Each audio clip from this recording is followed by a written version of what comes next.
네, 최근 코스피가 박스권 등락을 이어가는 가운데서도 상장 리츠 주가가 좋은 흐름을 타고 있다고 하는데요. 오늘 머니사이트 시간에는 금리 인하기 주목받는 리츠 상품 투자 방법과 전략을 알아보겠습니다.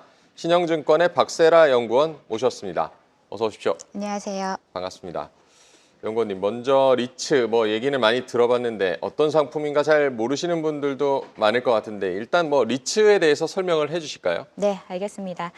리츠라는 상품은 너무 어렵게 생각하지는 마시고요. 부동산 투자를 하는 회사가 상장했구나라고 일단 가볍게 생각을 하시면 될 것 같습니다. 정확히는 부동산 투자 신탁 회사라고 보실 수가 있는데 부동산을 투자하는 기업이 임대해주는 그런 회사가 상장이 되어 있다라고 보시면 될 것 같고요. 구체적은 다수의 투자자로부터 자금을 모아서 부동산 및 부동산 관련 증권 투자 등에 투자하고 운영하는 회사입니다.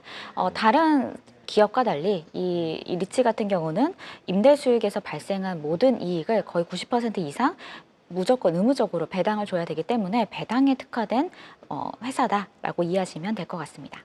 의무적으로 배당을 해줘야 된다. 다수의 투자자 자금을 모아서 부동산 등에 투자하는 상품 리츠.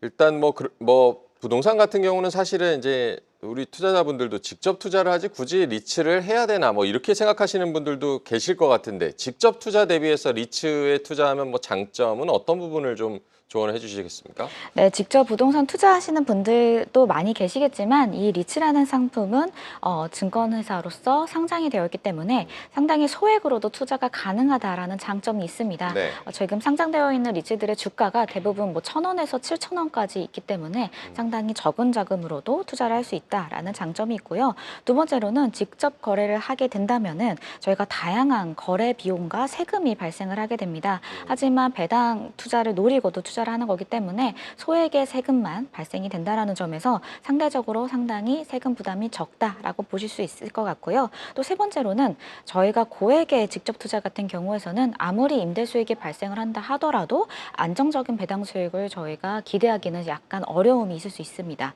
하지만 리츠는 해당 기구가 전문적으로 운영을 하고 있기 때문에 또 의무적으로 배당을 줘야 하기 때문에 안정적인 배당 현금 흐름이 가능하다라는 차원에서 어쩌면 상장 주식 가운데에서도 포트폴리오 배분 차원에서 리츠가 갖는 장점이 이 부분에서 부각이 될 수 있을 것 같고요. 또 다른 점으로는 한번 부동산은 직접 매수하기도 쉽지 않지만 매각하는 것도 사실 어려운 일입니다.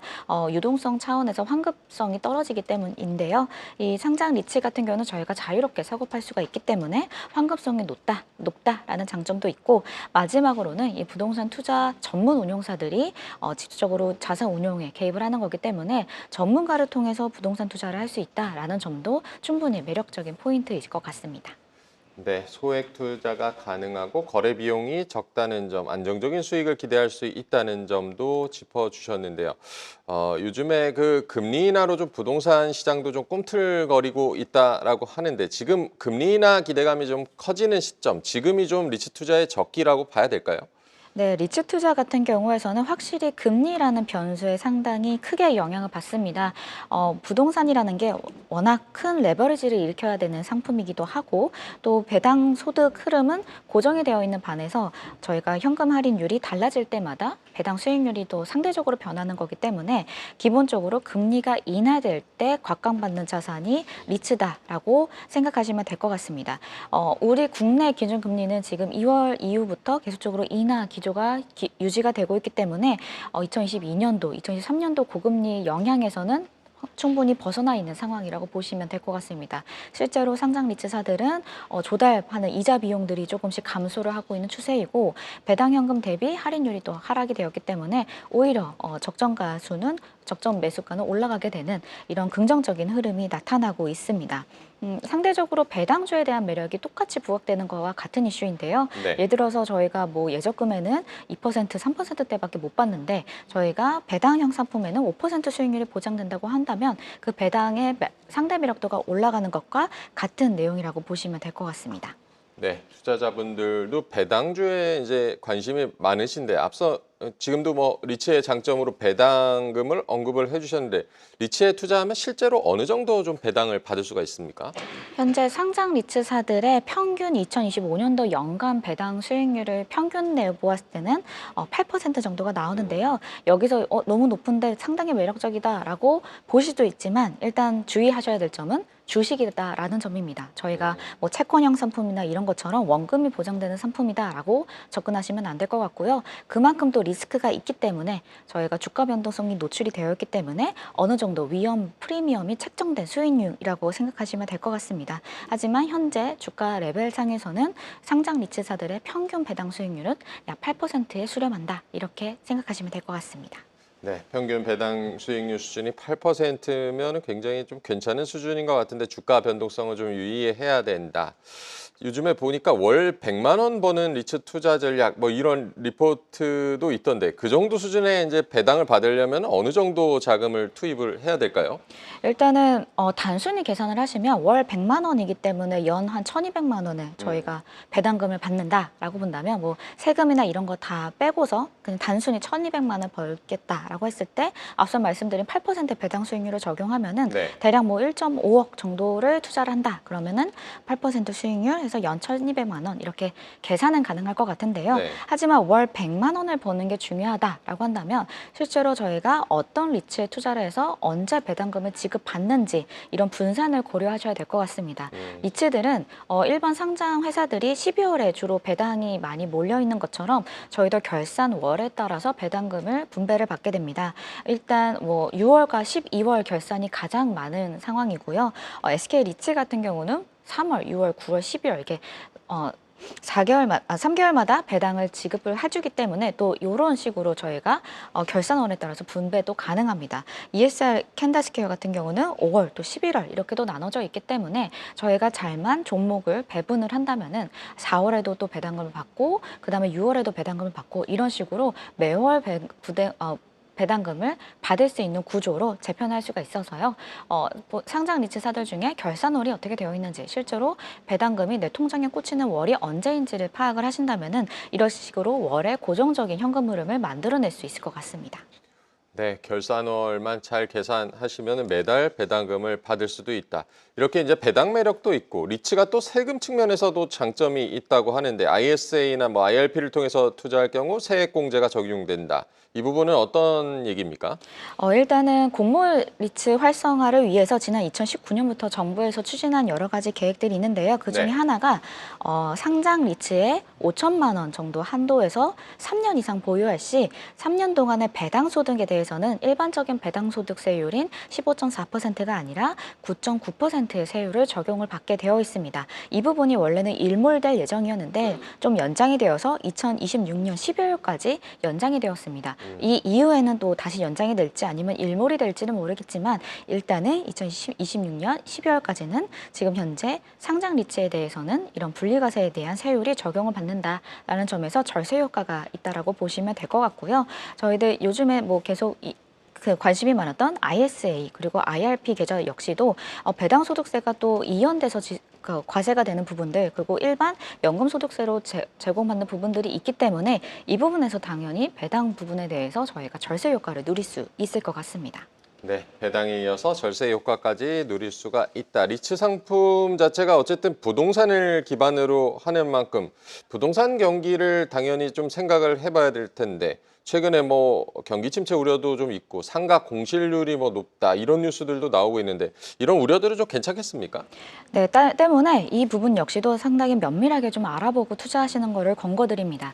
저희가 상장 리츠다라고 해서 뭐 부동산이라는 그런 영역 전체적으로 다루는 게 아니라 특정 건물들, 특정 자산들을 매입하고 보유를 하고 있기 때문에 내가 투자하고자 하는 상장 리츠가 어떤 섹터에 투자를 하고 있는가를 파악을 하셔야 되고 그 부분에 대한 흐름 역시도 일정 부분 인지를 하고 투자를 하셔야 될 것을 추천을 드리는데요. 일단은 최근에 뭐 홈플러스 사태로 상당히 많은 논란이 있는 것처럼 리테일 섹터, 리테일 자산에 대해서는 조금 우려가 있는 부분이 있습니다. 네. 실제로 홈플러스가 임차인으로 들어서 있는 신한 서부 T&D 리츠 같은 경우는 최근에 좀 한 달 새에 10% 이상 하락하는 등 주가 변동성이 상당히 크게 부각이 된 바가 있습니다. 경기 우려, 경기 침체에 대한 우려, 특히 내수 부진에 대한 우려 때문에 리테일 쪽에서는 상당히 좀 어려운 부분들이 부각이 되고 있어서 실제 임대 수익이 뭐 하락하냐 이거에 대한 분석은 차치하더라도 투자 심리가 좀 약해져 있어서 주가가 변동성이 확대될 수 있다라는 점 고려해 주셔야 될 것 같고요. 그 외에 지금 부동산 섹터로 따지면은 오피스 그리고 물류센터, 데이터센터 이런 식으로 나눠볼 수가 있는데요. 최근 국내 상업용 부동산의 오피스 같은 경우에서는 글로벌 대비 공실률이 상당히 낮은 상당히 우량한 자산으로 각광을 받았었습니다. 하지만 올해부터는 조금 공급량이 늘어나는 부분들이 있기 때문에 약간 상승률이 좀 둔화되고 있다는 점을 파악을 하시고 감안을 해주셔야 될 것 같습니다. 반면에 물류센터 같은 경우는 그동안 좀 과잉 공급된 측면이 없지 않아 있었는데 이 부분이 점차 공급 과잉이 해소가 되면서 바닥에서 점차 회복되는 모습들이 포착이 되고 있다라고 보고 있고요. 또 같은 의미로 호텔 자산 역시도 팬데믹 이후로 상당히 침체되었던 관광 수요가 최근에 또 빠르게 올라오고 있는 부분들이 자산에서는 꽤 긍정적인 영향을 주고 있습니다. 이런 부분들이 있는 것처럼 똑같이 주식처럼 향후 각 섹터별 전망에 대해서도 아시는 것이 어떤 리츠를 고를까에 대해서 분명히 중요한 투자 포인트가 될 것 같습니다. 네, 자산에 따라서 리츠 종목의 변동성이 좀 커질 수 있다는 점, 자산을 잘 선택을 하셔야겠고요. 지금 시장에 나와 있는 리츠 같은 경우는 어느 정도 종목들이 있는지도 궁금해지는데요. 네, 일단 상장된 리츠는 총 24개가 있습니다. 네. 그 상장 리츠 24개 AUM 자체는 한 25조 원 정도. 여기서 AUM이라는 거는 자산 규모를 말씀드립니다. 그리고 참고로 시가총액 합계는 대략 한 8.5조 정도로 아주 코스피에서는 좀 미비한 수준이지만요. 네. 그래도 이 공모 리츠 활성화 정책이 저희가 2019년부터 계속적으로 추진이 되면서 상장 리츠 개수도 상당히 크게 최근 5개년 사이에 빠르게 증가한 측면이 있습니다. 상장된 리츠도 있고 또 3호로 비상장으로 또 운영이 되는 3호 리츠까지 있는데요. 국내에 있는 이 리츠 전부를 다 합치면 대략 400개가 정도가 넘고 전체 자산 규모도 한 103조 원 정도가 있습니다. 시가총액 8조 정도 차지하고 있고 여러 종목들 중에서도 잘 선별을 하셔야겠는데 이렇게 여러 종목들 중에서 연구원님께서 뽑고 계시는 탑픽 종목도 좀 궁금해집니다. 네. 앞서 말씀드린처럼 지금 부동산의 어떤 흐름 그리고 네. 섹터별 흐름들을 고려할 필요가 있는데요. 2025년도는 어느 때보다도 상당히 거래가 활발해지는 한 해가 될 것으로 보여집니다. 네. 말씀하신 것처럼 실물 경기 침체 징후가 뚜렷하지만 오히려 그렇기 때문에 안전자산으로서의 부동산으로의 쏠림 현상이 나타날 수 있어서요.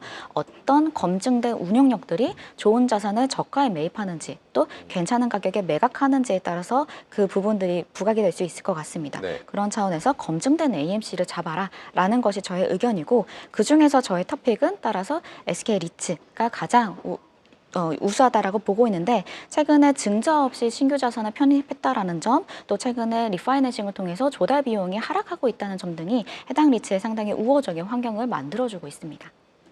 토픽은 SK 리츠를 꼽아주셨고요. 신규 자산 편입 이슈도 있고 비용이 좀 줄어들고 있다는 점을 장점으로 꼽아주셨습니다. 오늘 박세라 신영증권 연구원과 리츠 상품 알아봤습니다. 고맙습니다. 감사합니다. 계속해서 다양한 경제 이슈를 알고 싶다면 구독과 좋아요, 알림 설정 부탁드립니다.